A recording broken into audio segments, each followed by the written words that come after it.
they didn't know that I exist. And if I am anything, I am a meticulous bitch.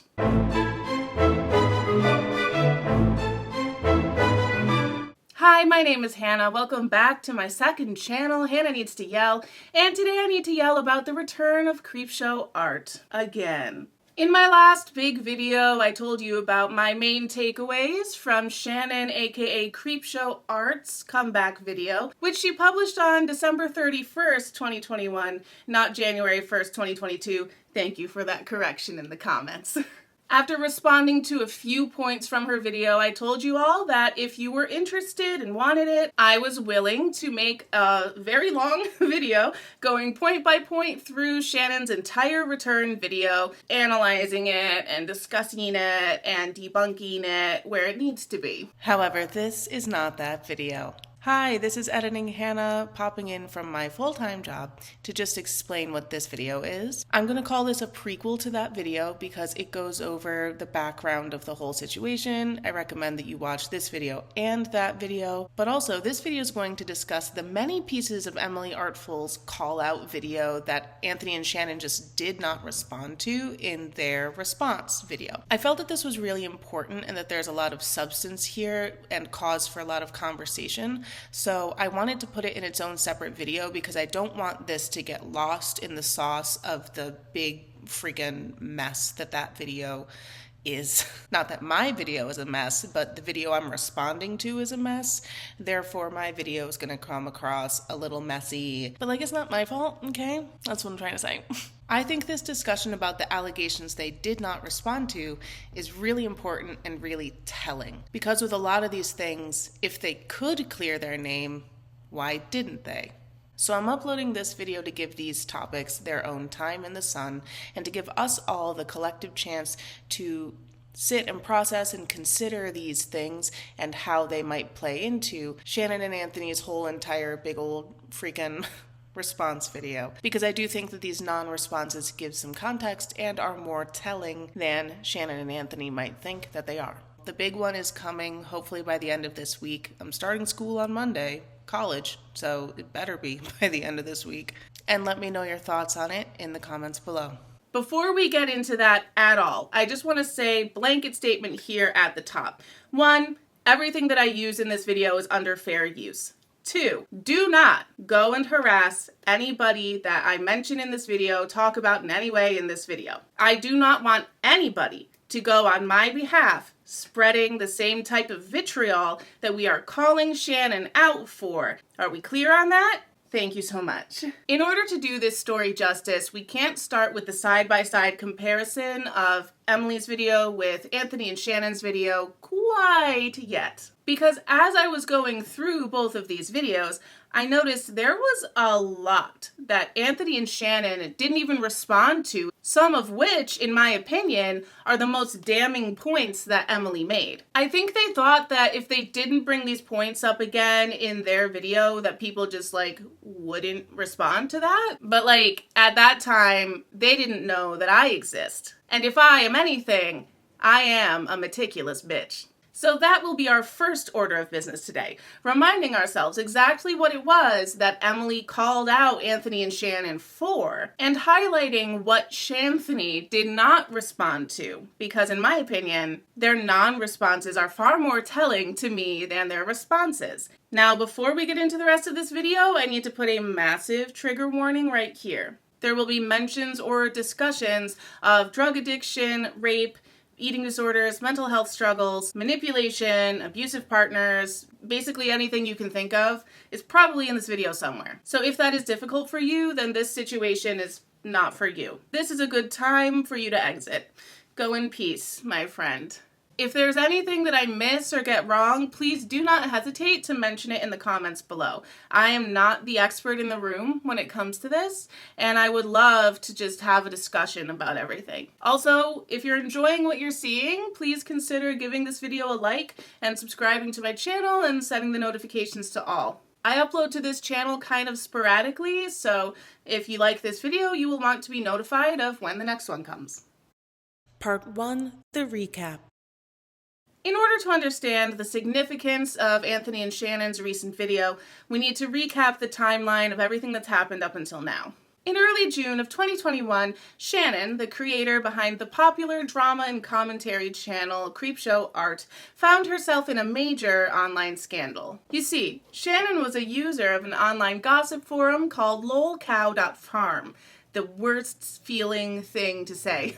It's lolcow.farm. It's so uncomfortable. As we found out, Shannon had repeatedly violated several of lolcow's rules, including going so far as to dox her sibling. This doxing was the final straw for the lolcow admins, so they exercised their right to revoke Shannon's anonymity. As a result, everyone discovered that Shannon was the person behind hundreds of hateful posts, some aimed toward her YouTuber friends, some aimed toward her family members, and some even aimed toward herself. In the blink of an eye, Shannon went from a respected online commentator to a two-faced liar who could not be trusted. That is a very broad brushstrokes overview of the lolcow situation. For more information, I highly recommend that you check out Omnia's new channel, because they made several in-depth videos on this subject back when it was first happening in June of 2021. Anyway, back to Shannon being canceled. While Shannon was dealing with heavy backlash about this lolcow forum drama, on June 12th, 2021, an art YouTuber named Emily, whose channel is named Emily Artful, uploaded a video called Creepshow Art Has Always Been This Way, a 2-hour video in which she alleged that, among other things, Shannon and her husband, Anthony, who a long time ago was Emily's boyfriend, had been stalking and harassing Emily for years. Most of her allegations were specifically about online harassment. To be specific, here's a list of some things that Emily alleged against Anthony and Shannon. This one isn't an online harassment issue, but it is important. Emily alleged that sometime in the range of 2012 to 2013, Anthony raped her while she was high. The qualifier of whether or not Emily was high at the time is a big point of contention among this group, so just keep that in mind for a second. Hacking and taking over her personal Facebook account.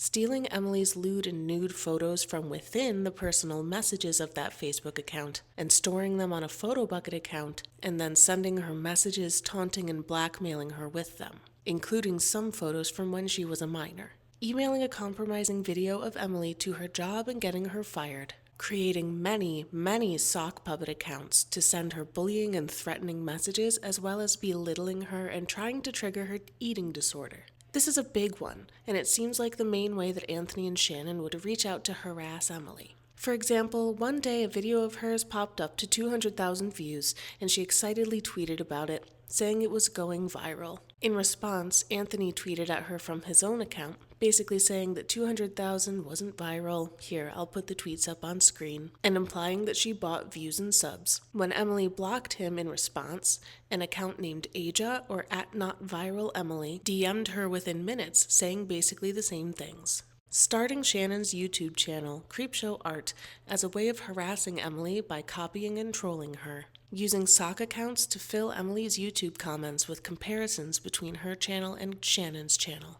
Terrorizing Emily one day in 2016 to 2017 by using a sock account to message her on Snapchat and indicate that they were in her town and looking for her. Because they sent her photos of landmarks in her hometown and strange, erratic messages, she became afraid that they were trying to find her and kill her. Running an alleged sock account named BritaFilter, which I will go into in more detail in a few minutes, but which basically messaged Emily out of the blue in 2018 to tell her that their little brother was obsessed with Emily and was responsible for most of the online harassment Emily had ever received. And more. In 2018, Emily confronted Shannon in DMs about all the harassment she had been receiving over the past 5 years. Shannon blanket denied that any of it was her or Anthony and tried to shift the blame onto their friend Bryce. Emily ended the conversation saying she was going to mail them a restraining order, and interestingly enough, after that, the harassment suddenly stopped. And that was it. After that conversation with Shannon, I never received another threat or taunt again. And that, to me, just further solidified in my mind that my stalker was Shannon and Andrew. Imagine that. The timing of Emily's video was fortuitous. Since she spoke up during the lol cow scandal, Emily's video became the nail in the coffin for Shannon Creepshow Art's YouTube career and sent Shannon off the internet indefinitely. Before she left the internet, Shannon said that she would only come back when she could prove that she was innocent. But after 7 months of hearing basically nothing from Shannon other than the fact that her Instagram account existed but was empty, most of us thought we had heard the last of her. Until December 31st, 2021. On that day, Shannon posted a 2.5-hour video called The Lies of Emily Artful with Evidence. She said at the beginning of this video that it was posted for the sole purpose of defending herself and her husband and proving that they did not do what they were accused of. However, in my opinion, because of what happens during this video and the number of accusations that they did not even respond to, I don't know how true that really is. Part 2, the non-responses. Somehow, in its 2.5-hour runtime, Anthony and Shannon were able to leave a lot of important stuff out of this video. First of all, it does not address the lolcow scandal in any way. Next, while trying really hard to prove that Emily was sober at the time that Anthony allegedly raped her, they completely skip over the fact that around 7 minutes into her video, Emily describes that she was on a lot of psych meds when she was dating Anthony, and that she was abusing sleep medication during that time. So, just other factors that could have impacted whether or not she was high that night, as if it matters, but it doesn't. But I digress.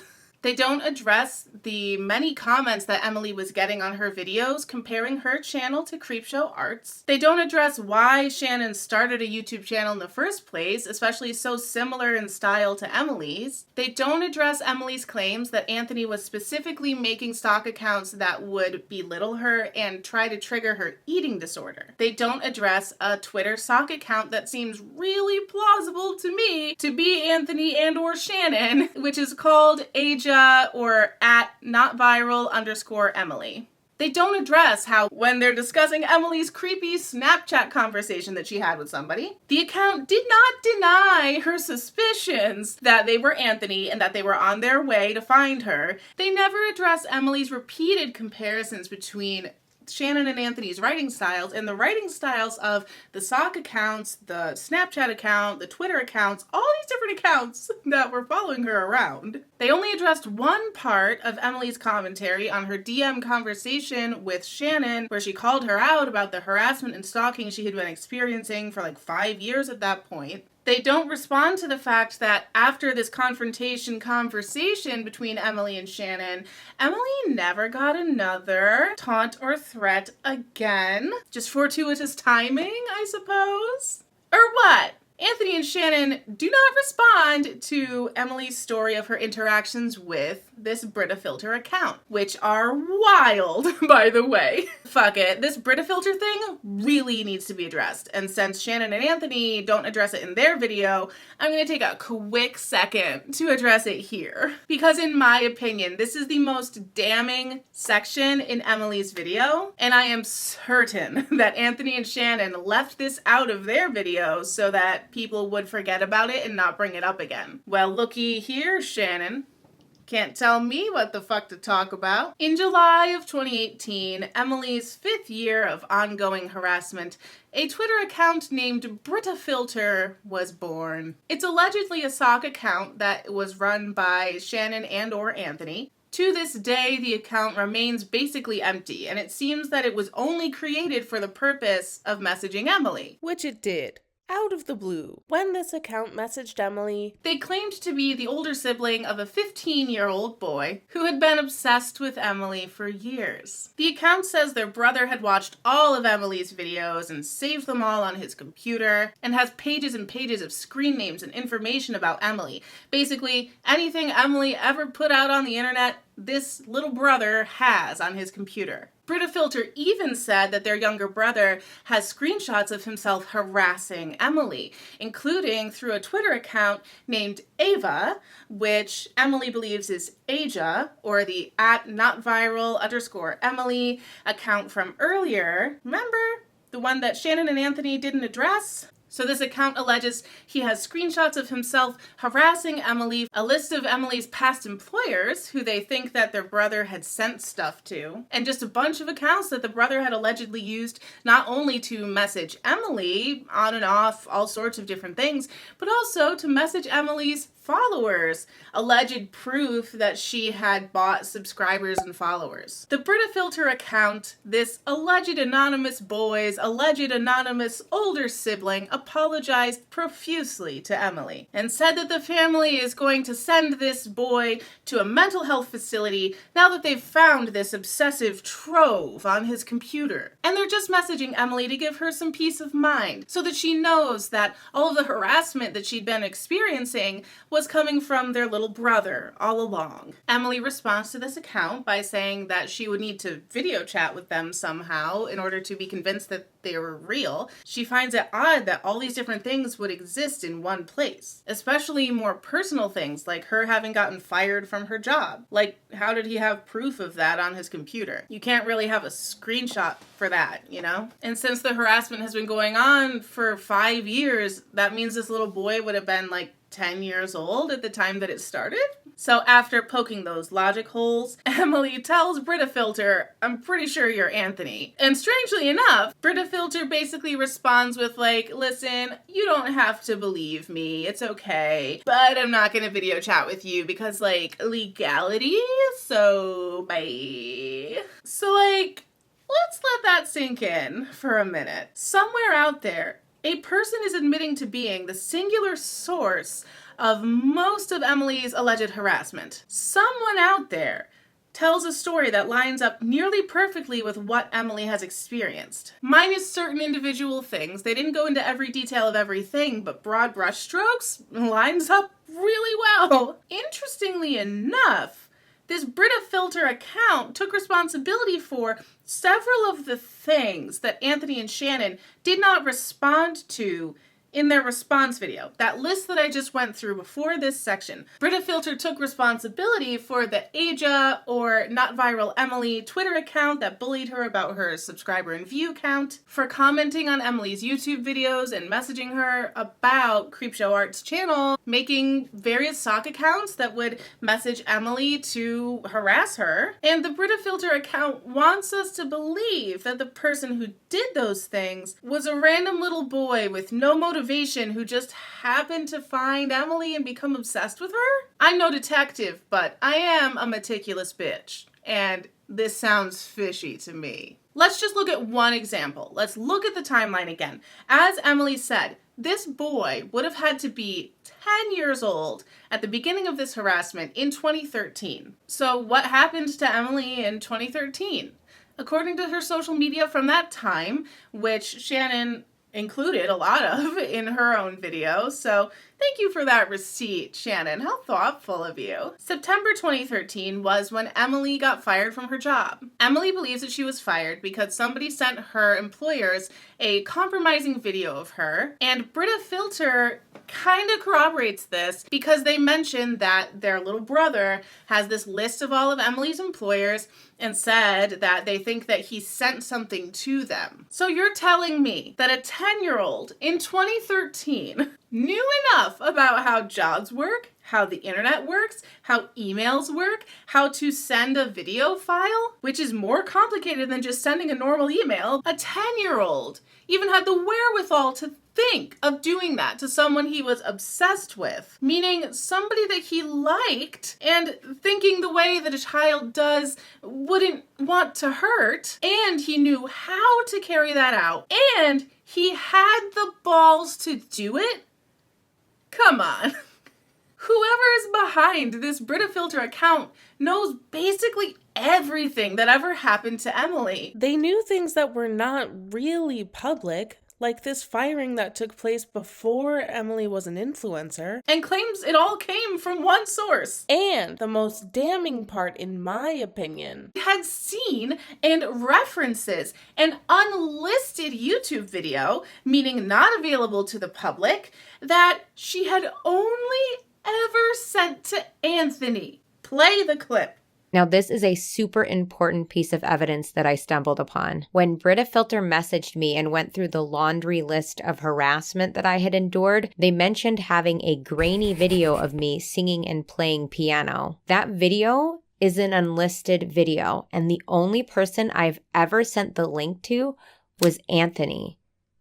That video is still on my YouTube channel to this very day. I never deleted it. Isn't it odd that some random little boy would just happen to have access to a video that Emily had only ever sent the link for to Anthony? What a fucking coincidence! So now we are left to either believe that, one, BritaFilter is telling the truth, and all of this harassment was done by some random little boy who has no motivation to harass Emily other than just randomly finding her and becoming obsessed, and whose older sibling happens to write to Emily in a writing style that is very similar to Shannon's. Or two, it's Shannon, it's Anthony, it's been them all along. And holy shit, they know exactly what they did and how obvious it was. And they sent this message either as a threat to keep Emily silent or as a last-ditch really bad attempt to get her off their trail. And they chose not to respond to this section in their comeback video because they knew how much attention it would draw to it and how obvious it is that it really looks like them. I can't say that it's them because it's alleged, but like, holy fuck. I am shocked not only that Anthony and Shannon didn't even mention this, but also that other people aren't calling them out for not mentioning this and not clarifying what the fuck was going on there. Interestingly, this conversation between Emily and the BritaFilter account took place about 4 months before Emily and Shannon had this confrontation conversation where Emily confronted Shannon about whether or not she and Anthony did the harassment. During that conversation, Shannon mentioned this account to Emily. And if you recall at the beginning of the conversation I had with Shannon, she did mention this account. She said this account specifically had sent her some dirt on me, but she had tried to report it, but then when she went back, they had deleted their account. And then to bring it all full circle, I got a Twitter DM yesterday, June 10th, 2021 at 7:08 p.m. And this Twitter account that's been around since 2017, whose screen name is also BritaFilter. And the message reads, "Hey, Emily, I was looking through Shannon's lolcow post again and realized that she posted a deleted video of yours saying that a channel was reposting them. I was wondering if you had seen this channel, name of the copycat channel, and if it's yours or something malicious. Sorry if this is old information or not relevant.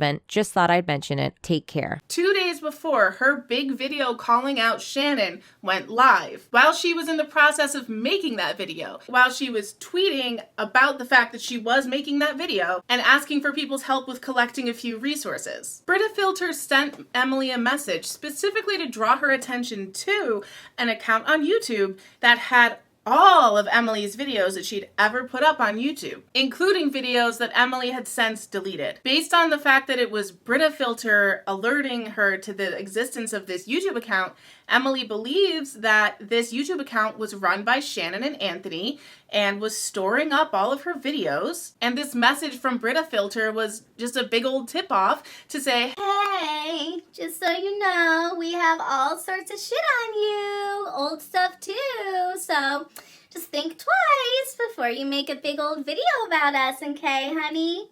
But as we can see, this did not stop Emily, and here we are now, 7 months later. I really want you to keep BritaFilter and this whole situation in mind. There is one person out there who is taking accountability and responsibility for most of the harassment that has happened to Emily. If not all of it. In this video, Anthony and Shannon are about to spend a lot of time Deflecting and distracting and saying that a ton of shit was not them. But somehow, some way, this BritaFilter account exists. And this account knows things that only people in Emily's personal life would know.